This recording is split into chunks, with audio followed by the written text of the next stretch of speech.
Inilah dia Red Magic 11 Pro, telefon gaming generasi next gen yang bukan sekadar flagship biasa tapi direka untuk pemain kereta yang mahukan prestasi maksimum. Korang boleh dapatkan secara ansuran serendah RM185 sebulan. Jom lihat spek ini. Screen AMOLED 6.85 dan refresh rate sehingga 144Hz untuk visual yang lancar.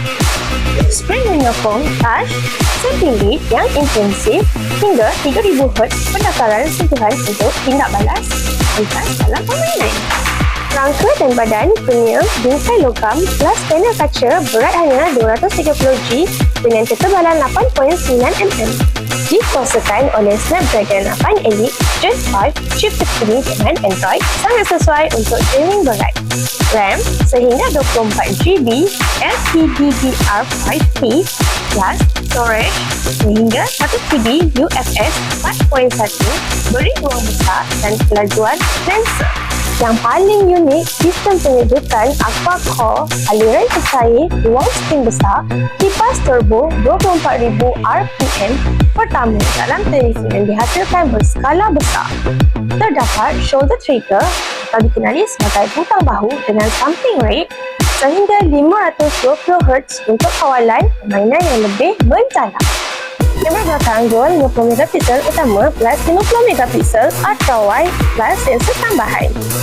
Kamera depan 16MP under display dengan laman penuh skrin.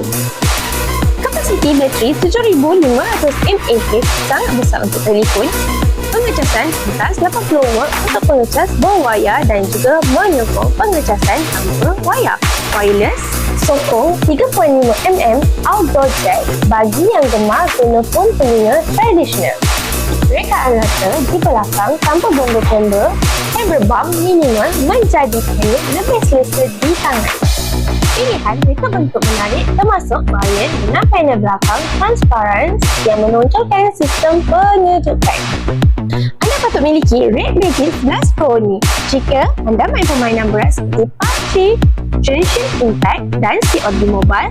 Telefon ini direka khas untuk itu. Korang jangan risau, JL Gadget menyediakan ansuran serendah RM185 sebulan. Apa korang tunggu lagi? Cepat dapatkan phone ni di All Gadget. Masa kami akan bantu korang sampai